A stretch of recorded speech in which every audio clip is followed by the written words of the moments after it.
one episode review, where I take the first episode of a recently airing show, watch it, and then I tell you what my thoughts are based off of that one episode alone. Because while you shouldn't judge a book by its cover, especially in anime, it's that first impression, that first episode, that is the most important. Today's victim, Sailor Moon Crystal.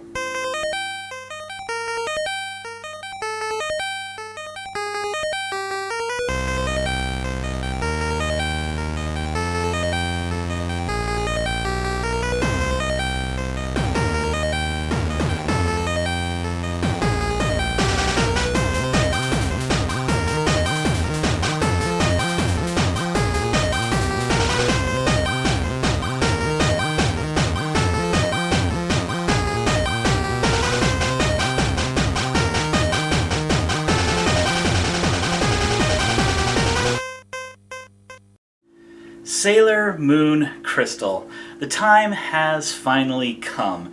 After years of waiting to see this new reboot of the Sailor Moon anime, I've finally gotten a chance to watch that very first episode. And honestly, I'm a little disappointed. But before we get into that, let's start off with a brief overview of what Sailor Moon Crystal is. And like I said before, it is a reboot. It is a new animation of the Sailor Moon story. The original Sailor Moon anime came out in 1992, so judging from that, it has taken them 22 years in order to actually, decide to animate Sailor Moon using the strict guidelines of the story of the manga. And I must say, in comparison to the live-action Sailor Moon show that came out a few years ago, I am very much pleased that Luna is actually a talking cat and not a talking plushy cat. Now, I gotta be honest, I don't know a single person personally who does not know of Sailor Moon, has not read the manga or watched the original anime or any of that, so either way, I mean, like I said, this show's been out for 22 years, but I'll give y'all a few seconds to skip ahead if you don't care to actually listen to 22-year-old spoilers. If not, stay tuned. Okay, so the story so far, or I should say the overarching story of Sailor Moon, is that this average teenage Japanese schoolgirl is visited by a magical talking cat, given a magical device that allows her to transform into a sailor suit clad warrior known as Sailor Moon. That's right, folks, this is a magical girl show. In fact, this is pretty much the original magical girl show. Well, not really. I think technically that goes to Cutie Honey, but pretty much Sailor Moon made the magical girl genre popular. Now, through the Sailor Moon, we get to watch Usagi, who is the main character, watch her journey as Sailor Moon as she attempts to find the other Sailor Senshi, the rest of her team, as well as the Phantom Silver Crystal, and then protect a princess or some other random stuff that the cat told her to do. Now, in this first episode, we are treated to almost a word-for-word retelling of the first episode of the original anime. It's a retelling of the first chapter of the book. It is almost word for word a retelling of all of this. The main differences, from what I could tell, are actually mainly cosmetic, and that's pretty much due to the fact that it's different direction for the art direction, as well as taking the storyline from the manga rather than the anime. But for the most part, this is pretty much the same thing, rehashed, all done all over again. Now, the way it winds up working is Usagi basically wakes up, typical day for her, late for school. She rushes out the door in order to get to school, hopefully not too late and hopefully on time, but in the process she winds up tripping over this cat. A black cat who we later find out his name is Luna. She has a couple of band-aids on her forehead, and she's scratching at them and whatnot, and Usagi is like, do you want me to take them off? And so she takes the band-aids off, and you see that she has this crescent shape on her forehead. Now, at that point, Luna jumps out of Usagi's arms, and we are treated to the most unfortunate lens flare placement ever. Pretty much looks like they're censoring Luna's junk. Now, this most likely is not what happened. This is most likely a misplaced, or I should say unfortunately placed, lens flare. But we'll just say that it was pretty much intentional. Hopefully. Or I should say hopefully not, but either way. So, Usagi then rushes off from this meeting of Luna and to head to school because, oh no, the bell's ringing, she's late and she needs to get there. Well, she gets to school and then we're introduced to her friends and basically what a normal day in the life of Usagi is like, which is basically a bunch of loud-pitched, screaming, whining, crying, bawling, and whatnot. I have to say, the original voice actress who reprised her role of Usagi is doing a lot better job than she did in the original anime, but she still sounds very annoying, which obviously I think is kind of the point. She's supposed to sound annoying, and then she's supposed to grow up as the series goes on. But for now, it's ear-piercing. So, after school, she comes home late. After going on a trip with her friends to a jewelry shop, she then leaves the jewelry shop and runs into this tuxedo-wearing boy character. Basically, she runs into him, and then he starts making fun of her grades because basically she tossed her test right in his face, so he had a good look at it, and then he makes fun of her hairstyle and all of that stuff. But then they gaze at each other, their eyes meet, and you can just feel the wetness coming out of Usagi's panties, and you can kind of tell that there's a little bit of a coming to attention over on this tuxedo guy's pants area. Of course, that minute passes very quickly, and then Usagi runs off in a huff. She then heads to the arcade, the only place that she can get solace in her day, and she starts playing a Sailor V game and winds up getting pretty far with the help of the local arcade guy who she happens to have a crush on. After all of this happens, then the random meeting of the cat in this arcade, and in fact they don't try to shoo this cat out. It's just considered, oh, yeah, this cat's kind of been hanging out here for a few days, whatever, we don't care, whatever. Usagi runs off, goes home, and decides to go take a nap.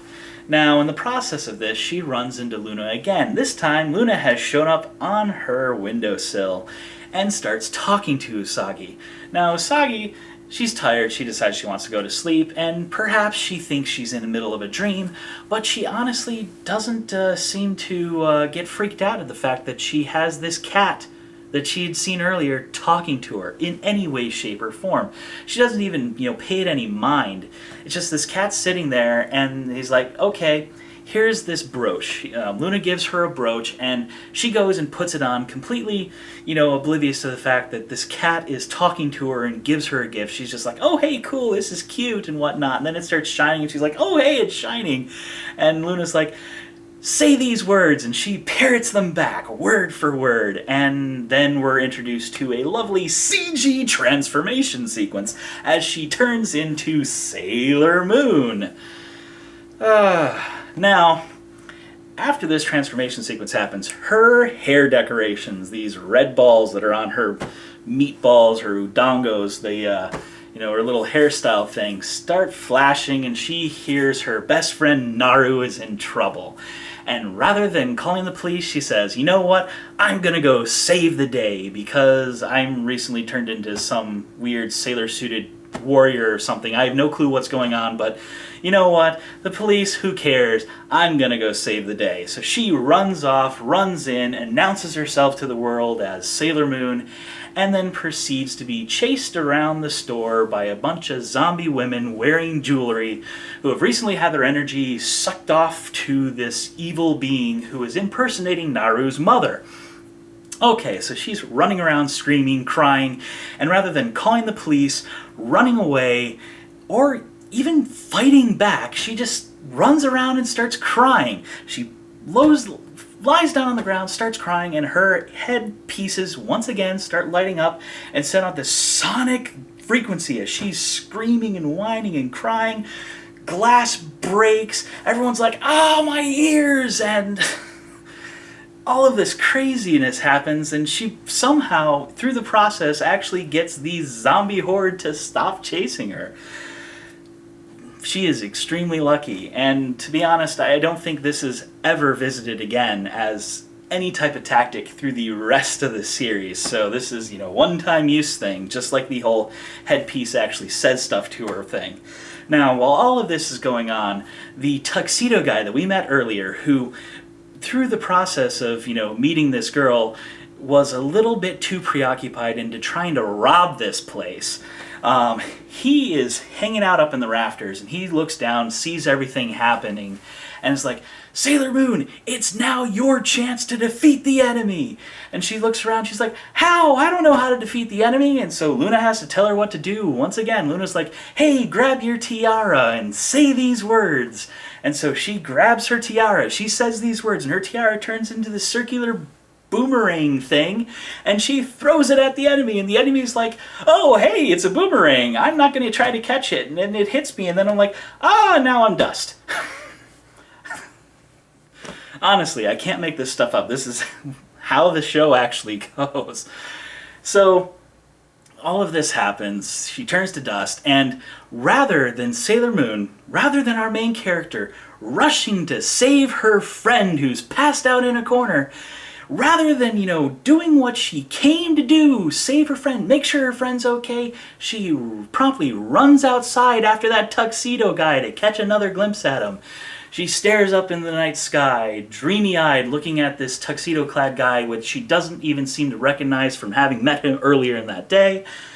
And he obviously doesn't seem to recognize her after having met her early in the day, because the only thing difference is the clothes that they're wearing, and I should say, the only thing difference for her is she's wearing a bunch of different clothes, makeup, whatnot. And him, he's wearing a top hat and a mask. Everything else is exactly what he was wearing earlier in that day. Go figure, they can't tell the difference. They can't, recognize people by hairstyle, apparently. Something like that, I don't know. But she goes out to look at him, and he's like, "I'm gonna remember your name, Sailor Moon. My name is Tuxedo Mask." And then he jumps off into the starlight, and all of a sudden, it's the next day. Now, granted, yeah, probably some things happen later on, but who knows? It is now the next day, and at that point, we are now met with Usagi sitting out in the hallway again, this time with Luna perched on her back. Now, for some reason, Japan must be a really weird place, because it has now allowed this cat to just come waltzing into the schoolyard as well now, and is just hanging out with the kid, sitting out in the hallway, and she's sitting there doing that and listening to Naru, her friend, talk about what she had witnessed that previous night, which isn't a whole lot. Apparently she was passed out, and she's like, "This cool person showed up. Oh, you must be dreaming." And then Usagi's sitting there, and she's like, "I guess it wasn't a dream," as Luna's talking to her. Now, I don't know why Luna doesn't think to suspect that somebody might overhear her talking or something, or see her. I don't know, but either way, camera pans, and now we see this blue-haired girl walking out in the schoolyard. Obviously, she has something to do with the next episode, and, well, honestly, if you've seen Sailor Moon ever, that's obviously Ami, that is Sailor Mercury, but, they're alluding to something else in the next episode, and then credits. Man, that is a mouthful. Okay. Welcome back, everyone who skipped on, and for those of you who've been with me, it's been a long journey, but we're coming close to the close here. So, now, taking all of this into mind, from everything that I've seen in this episode and whatnot, I can honestly say I am less than impressed by this remake so far, just from judging from this one episode. Now, true, I have to be honest, I'm a little bit biased when it comes to this show, because I have read the manga multiple times. I read it, the original incarnation when it came out in Mixzine. I bought the manga, the books, the pocket manga that Mix used to come out with, and then later Tokyo Pop. I bought the remakes of the manga and read them. I've watched the anime, both dubbed and subbed. I own it all. I mean, it's on here somewhere. Oh, wait, up here. See? Pulling from here. I mean, Sailor Moon. It's my original first love as far as anime is concerned. So, yeah, I'm a little biased here. But, the thing is It's like I'm seeing the same story being told to me for the 20th time, and this time without the nostalgia to really keep me engaged in that story. I mean, when I first got into Sailor Moon, when I first watched the show on air on TV, I hated it. I loathed it. And so I'm like, hey, I call my brother in, let's go watch this first show, and I still hated it. Then I called my sister in, let's go watch this show, and I still hated it. Watched it about 5 or 6 more times, and by that point I was actually hooked on Sailor Moon. But either way, I hated the first episode of the original anime, and I pretty much don't care for the first episode of this anime. It's a whole ton of random cosmic coincidences that all come together and people overlooking storyline pieces, and it just reeks of bad writing, but for some odd reason I still enjoy it. And by enjoy it, I mean I enjoy Sailor Moon, not necessarily this first episode. But moving on, the music in this anime, it's way different. It's not bad, but it's different. And honestly, I didn't notice a whole lot of music as far as things went. It was a lot of Usagi crying, as far as I could tell. The art style, it's way different. It's kind of seems like a mixture of the manga artwork and not necessarily the manga itself artwork, kind of the concept drawings and things that Naoko had done that I have in my art books and whatnot. And some of the anime styles that are more prevalent nowadays. The colors, it's all bright and shiny and sparkly, and it's drawn almost like it's in pastel colors and whatnot. It's very surrealistic as far as the art direction goes in this. It's all shiny and everything, and it's obviously not cell animated. At certain points, they kind of make it seem like it's cell animated. They try to make the lines thicker and certain things, but you can tell it's not. I mean, you can tell a lot of this is done in CG. I mean, there's a lot of CG artwork here. And talking about the animation, there's a lot of animation errors in this first episode. I mean, one of the major ones that people pointed out was from the opening. The opening. There's a frame in there where Ray looks derpy. Sailor Mars is just derpy faced. And this has been posted all over the internet and whatnot. And it is in that opening. And, honestly, as far as the opening is concerned, it doesn't have Moonlight Densetsu. Now, granted, in certain ways I hoped that Moonlight Densetsu would be there, because as far as I'm concerned, the opening to Sailor Moon is Moonlight Densetsu, period. That's just the way it is. But it's this new song, and honestly, I didn't really care for it much. I mean, the only other opening theme for Sailor Moon was the one from Sailor Stars, and I rather enjoyed that one. But I mean, the opening, it didn't seem to click. It didn't seem to mesh. It just didn't have that same pizzazz that I remember from a lot of the older openings, the weird intrigue and fun things. It's just kind of bland, honestly. And I really just can't seem to get behind all of that CG artwork. It just doesn't seem right to me. The CG transformation sequence, yeah, sure, Sailor Moon's still naked, but I don't see as much of the outlines of her boobs anymore. So it doesn't have that adolescent flair that the old transformation sequence used to have for me and pretty much every other adolescent boy who started watching Sailor Moon. It's just different. And all in all, I've got to say, I have been waiting for the remake of Sailor Moon to come out for a very long time. And sure, I've probably built the series up on this high pedestal that there's no way that the animators and creators could ever reach this amount. I mean, there's no way they could reach the height and pinnacle of the nostalgia that I have for Sailor Moon, it being my first love as far as anime is concerned. The first anime that I knew was anime and got into anime. So it's up there, and I'm probably being a little harsh on it, and I know I am. I understand that, but I just can't help being disappointed as far as all this goes. Now, the one thing I have to say is the one thing that they got right, or at least they got the same as the original Sailor Moon anime, is that the ending theme I loathe. I mean, I could not stand any of the ending themes for all of Sailor Moon. And I mean Sailor Moon, not R. I loved R. I loved Super S's closing. I loved Star's closing was okay. The better version was the rock version that came after the initial version. But either way, all the ending themes from the initial series of Sailor Moon I loathed, and I gotta say I hated this ending theme. I hated it more than I hate the opening theme, which is, it's something to say. Now granted, I did love the beautiful animation that they had going there for the ending theme, so I have to give them props for that. Yeah, it's some more of that kind of CG and whatnot, but it's a beautiful scene of the princess character and this prince character just kind of, having a little moonlight romance or whatnot. Okay, let's get down to the brass tacks. Recommendations. Well, if you have never seen Sailor Moon ever, if this is your first foray into Sailor Moon, you'll probably enjoy it. And honestly, you'll probably enjoy it especially if you're a more recent initiate into this whole world of anime, and you're very much versed in the newer style, newer school of anime works and whatnot. However, for old fogies like me, who's been involved with anime for a very, very long time, it's just a little too new for us to get behind.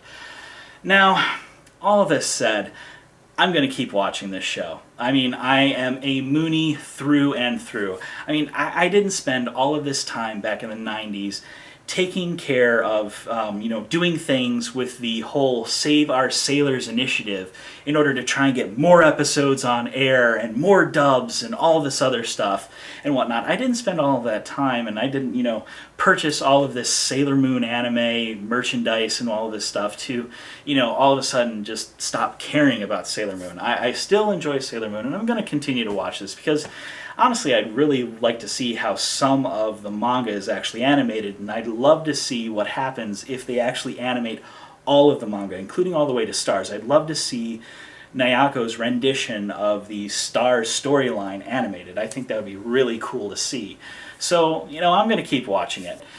And judging from the pacing that I've seen in this episode and what it seems like is going to happen in the next episodes and from such on, we're not going to get the pacing of the original anime. We're going to get the pacing of the manga. And that is to say, rather than waiting 10 episodes worth of filler content in between finding each other Sailor Senshi, it's pretty much going to be bam, bam, bam, bam, thank you, ma'am. I mean, it should not take too long at all for us to get through the majority of the storyline at the pace they're going, despite the fact that they're airing each of these episodes 2 weeks apart from each other. But, either way. Now, I was originally planning on, when I did this episode, to break into a song and dance number, sing Moonlight Densetsu and whatnot, because I love singing along to Moonlight Densetsu whenever I watch Sailor Moon, but after watching that episode, I'm just honestly not in the mood. Either way, though, one cool thing that I have to look forward to coming in the future is that the original anime of Sailor Moon is starting to come out on Blu-ray starting in November. So that's something for me to look forward to. All that being said, this is Nate, signing off.